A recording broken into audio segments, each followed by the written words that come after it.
Hello, welcome to Odin Star Fitness. My name is Russell, and we are on day 9 of the Cut the Gut Christmas Challenge. So I haven't checked the exact numbers yet today, but it's been amazing. Every day I've gotten more and more subscribers, and y'all are leaving comments and seem like you're enjoying the footage, and I really appreciate that. I appreciate your comments and you subscribing and liking videos and giving me a shot. Uh, it's amazing. So thank you, really, from the bottom of my heart, because this channel is very important to me, and it's been a long time coming. And on top of that, I am obviously very new to making YouTube videos or anything like that. So I understand you're watching a video that's in pretty rough shape. So I'll take that as a compliment, but I also will continue to improve them, and every video should get better and better. But anyways, thank you. I love you guys, and I can't tell you, every day I look at the analytics and see the new subscribers and new comments, and it totally makes my day. It's unbelievable. So thank you again. So today, day 9, is another rest day. It was kind of forced on me. I have a lot of other responsibilities to do, and I simply will not be able to work out, which is actually fine. I've been burning the wick candle at both ends. Is that how you say it? Burning the wick at both ends? Burning the candle at both ends. So my body needs the rest anyways. And, I listen to it. So I'm resting. Today I'm going to talk about 3 myths. I'm going to dispel these myths. I found that these are very common among the fitness community, and especially among folks that I've worked out with or trained. There's a lot of false information out there, and there's a lot of misbeliefs, and there's nothing wrong with that. That happens, and there's no shame in it. Of course, you don't have to take my word for it. I encourage you to test everything. You should test the spirits, as the Bible says, right? So test everything. You don't have to take my word for anything.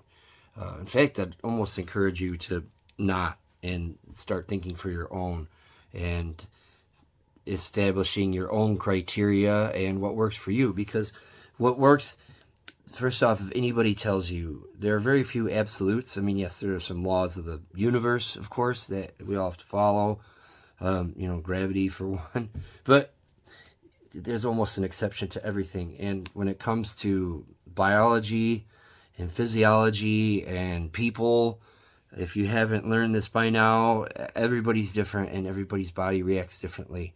What works for me might not work for you.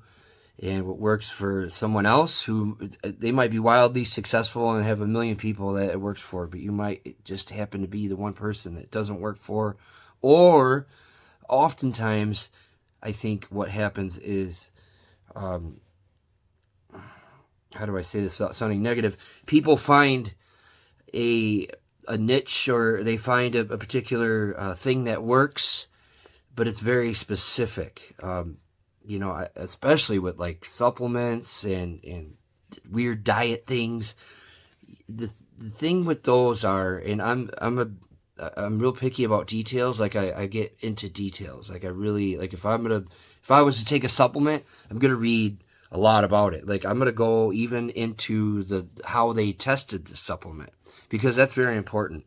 For instance, I remember a long time ago, I was looking into this ginseng. I can't remember what they were claiming, but it was something about ginseng, that it improved something, it did something for you. I can't remember. This was like 15 years ago.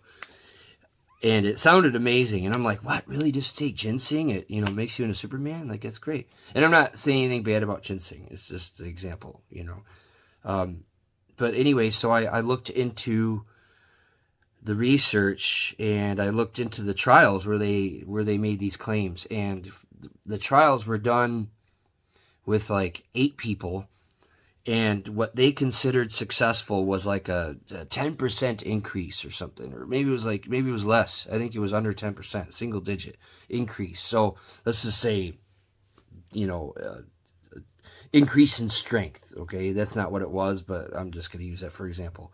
So they claimed that it was successful if it gave you a, you know, a 6% increase in strength. Well, okay, you know, that's fine if you're looking for 6%, but I think most of us are looking for bigger results than 6%. You know, maybe you are a bleeding edge athlete who needs that 6% because you've already extinguished. But there are much better things that will give you bigger results than that.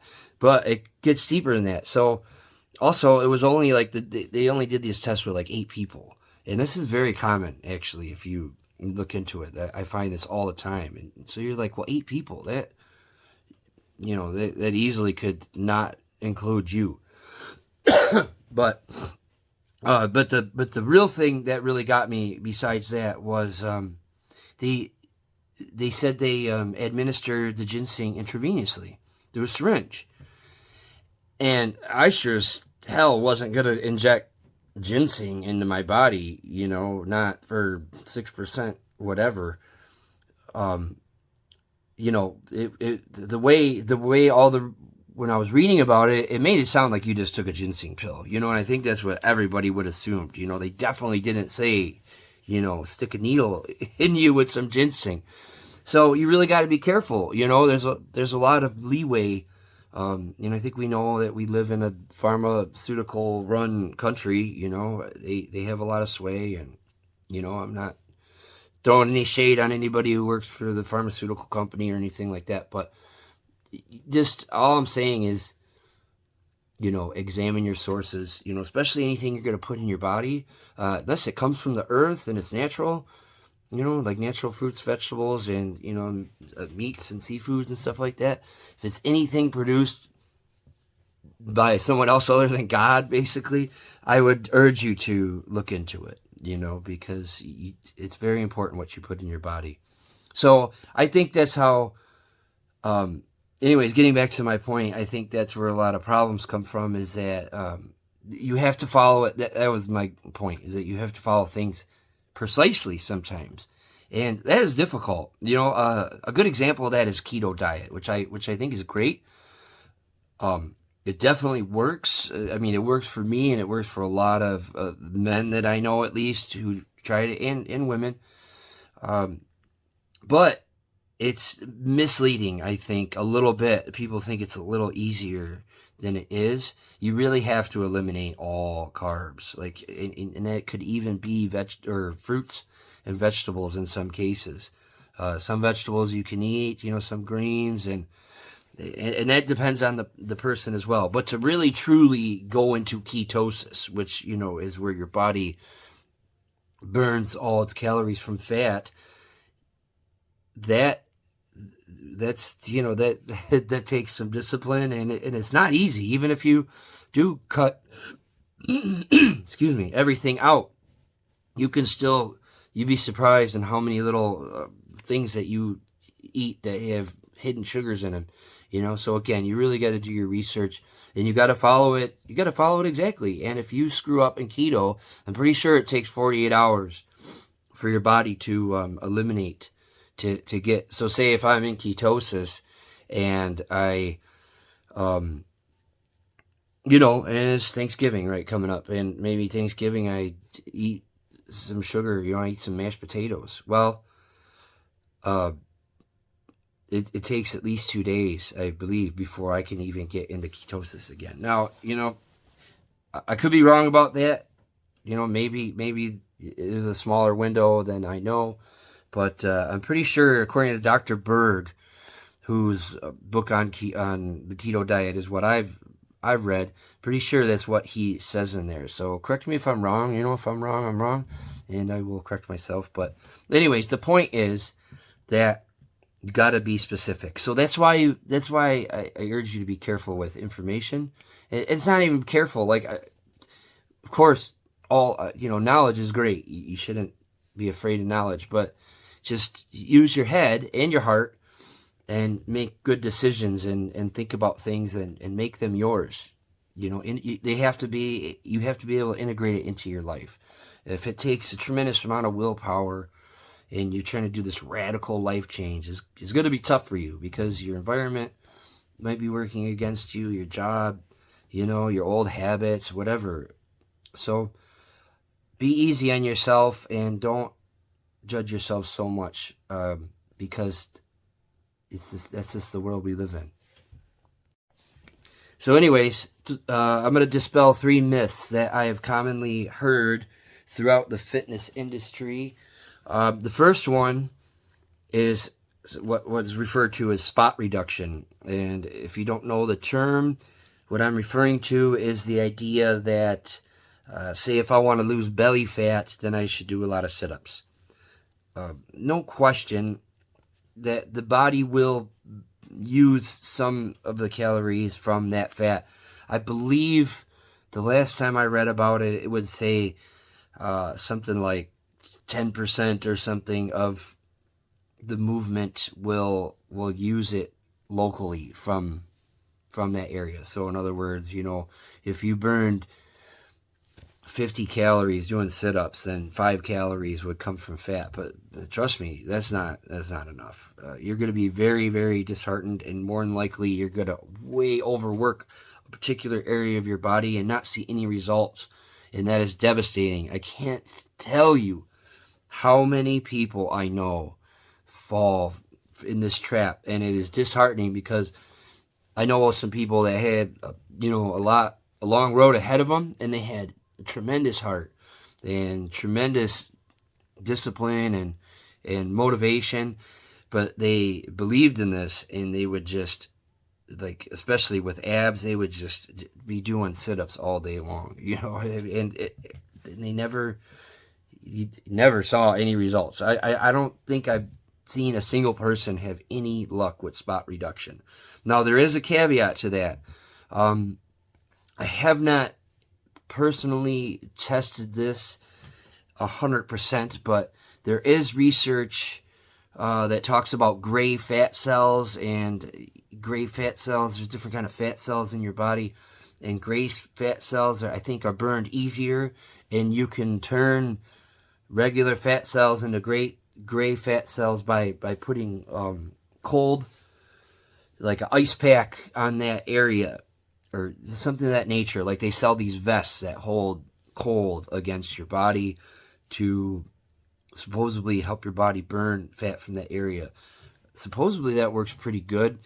I've actually been wanting to try that for a while now.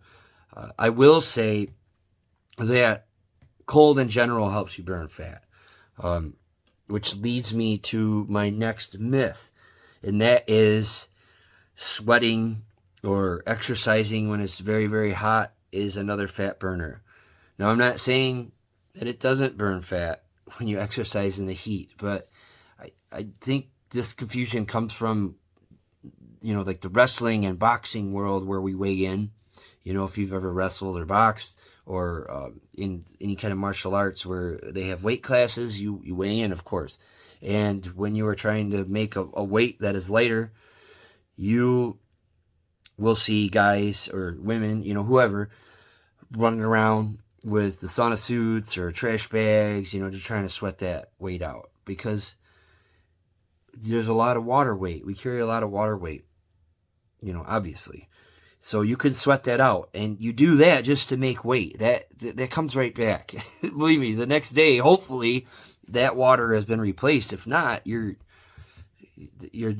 not doing your body any favors. Again, this is another one I've seen people with tremendous heart, and I've seen some people kind of have success with it, but it's never healthy. They always look terrible. Sweating all that weight out, especially if it's a lot of weight. Like if you're trying to lose like a couple 100 pounds or 100 pounds, and you're going to try to do it with sauna suits, that's when you see that saggy skin, and it's not healthy for the body. Now, if you're training to go to Afghanistan, or, you're a special forces guy, and you or gal, I'm sorry, I keep saying guy like that. if you're a special forces soldier or whatever, you just are training to work out in the heat, then, well, then that's a different thing. But I'm talking about trying to lose fat and slim up by sweating. Again, nothing wrong with sweating, but when you're trying to lose the weight that way, I believe is very harmful to you, because when you're sweating, unless you're being very careful, how are you rehydrating? You're probably not, right? Because you're trying to sweat that weight out. And if you are, then you're just putting the water back in. So you're chasing your tail. But I think it's hard on your organs, because when you're working out dehydrated for extended period times with basically that in mind, right? That's your goal, is to dehydrate yourself to health, which when you hear that, it doesn't even sound right. If you really want to use temperature to your advantage, I encourage you to work out in the cold. Obviously, take proper precautions and make sure you're warmed up, and don't you have to acclimate to cold, I believe. I love acclimating to cold. I love the cold because I think it's great to work out, and you can go really hard and get super hot and sweaty and only just wear a t-shirt and a pair of pants or shorts and run around in the snow. And I feel like it burns a tremendous amount of calories, because your body it has to kick on that heat to keep you warm, and you get a good sweat that way too. But it's kind of like a turbocharger. It's kind of like it's like an intercooler. It keeps you cool so you can push harder. My best workouts are when it's super cold and snowy, as you're going to see one day. So I encourage you to do some research if you're doing the sweating to lose weight thing. Maybe consider something else like the cold. Look into the gray fat cells, that kind of thing. Lastly, the last myth, and this is another one I hear a lot, is that running is bad for you. I hear this all the time, actually. I think this might be the number one, is running is bad for you. My question to you is, why is running bad for you? We pretty much operate and live on our feet. We walk is a part of our daily lives, and running is basically an extension of walking. Had you been born in any other era, right? Any other time era of the history of Earth, running would have been very important to you, and it definitely could have been part of your survival. You would have not lived very long had you not run. So I'm skeptical at when people tell me running is bad. Oh, it's bad on your knees and this and that. Well, if it's bad on your knees, just like anything, what does that tell you? That doesn't tell you that the activity is bad. It tells you that you're probably doing it wrong, right? I mean, I think we were designed to be able to walk and run. So why would it be bad for you? It's like saying, well, breathing too much is bad for you. Well, that's kind of necessary for life and something that we were made to do. So it's probably one of several things. It's probably your form. Your form probably is terrible. We've learned so many bad habits as modern humans, because we don't need to survive anymore. We don't need to run, right? You could never run your whole life and live a life, right? We have people that sit on the couch and do nothing all day long, and they are taken care of or whatever. So we don't necessarily need to run for survival anymore. But that doesn't mean it's not healthy for you. I would go a step further and say that running is very healthy for you. It's a basic function of your body, and I think personally that you should be able to run indefinitely. Now, by that I mean, not sprint, of course, because if you're sprinting as hard as you can, then you shouldn't be able to do it indefinitely, because you're not going as hard as you can then. But I'm saying sustain a jog of some speed, just like walking. Both of those activities you should be able to do pretty much forever, for a very long time. it's just a basic function of life, and it's attainable. So if you do have problems running, your knees or your back hurts, is one, your form. No question, you're probably running wrong. Two, what kind of shoes are you wearing? Now, I've run extensively in all different kinds of shoes: boots, tennis shoes, barefoot. I love barefoot.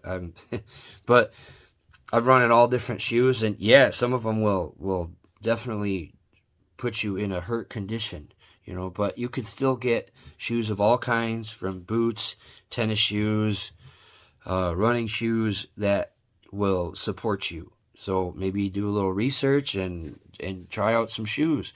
Take care of it. I mean, your feet do a lot for you. And what do you do for your feet? Probably not much. Also, mobility. Some of the things that I've been showing you, like the plantar smash, and I'm going to show you another good one. When's the last time you've taken care of your body? If you're like most Americans, at least, I hate to say it, you've probably been eating trash, sitting a lot, having poor posture, probably not doing stretching or mobility, so now suddenly you're going to take the car out of the garage and slam the gas pedal. Well, if you haven't taken care of your vehicle, which is your body, it's going to show. Everything is interrelated. So I'm not going to lecture you about this, but anyways, running is very healthy. Another myth is that if you are trying to build muscle and things like that, you shouldn't run. Now, I have read that this is true to a certain extent. Yeah, if you're doing marathon running and you're trying to bulk up big, like a bodybuilder, and you're running like 15 miles a day, then yeah, that's probably too much, because your body's going to pick the stamina. It's going to pick one mode or the other. Either it's going to pick adding muscle, or it's going to pick that endurance, because those are two different muscle types. We can get more on that later. But for the most part, if you're just keeping it modest, I mean, I run several miles every time I work out, just about. And even when I don't work out, I run. I love to run. It's like, it makes me feel good, and it's easy to do, and it gets me outside, and I do little things at the street corner, as you maybe have seen. And I'm able to put on muscle, and I know a lot of people, if you ever listen to, Arnold talk, him and all the guys that he worked with, like Carl Weathers and, escaping me, maybe Jesse Ventura, all those big muscly guys during the filming of those, Predator and Terminator and stuff, they were all out running first thing in the morning, and then they would go into the weight pit and work out. And look at them, Arnold is massive amounts of muscle, even as an older guy, he's still huge. Carl Weathers, like, oh my God, that guy's ripped, he looks like a He-Man figure. And they run quite a bit, so clearly that's, that's like the first thing they do in the morning is run. So I don't think you have much of a case to tell me running is bad. And if for some reason you can't run, maybe you have some sort of injury, or whatever, of course, there's an exception. Like I said, there's no absolutes. So yeah, if you absolutely can't, and the doctor tells you can't run, then maybe you shouldn't run.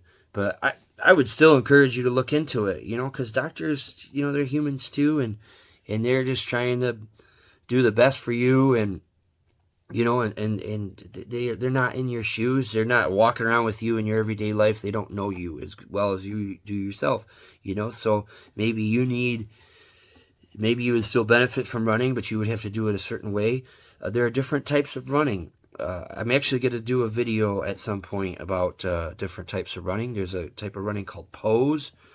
I think it stands for power, strength, and explosive, and it's a style of running that's pretty amazing, and it takes advantage of the stretch reflex of your muscles, and it's out of this world. You can run so fast, and maybe you would have to switch up to something like that to benefit you. But either way, I've rambled on long enough about this, so thank you for watching. And if you have any suggestions on things you would like to see or know about, or things that you're interested in, please let me know in the comments, and I will look into it, and I'll probably make a video on it. So thank you for watching, and take care.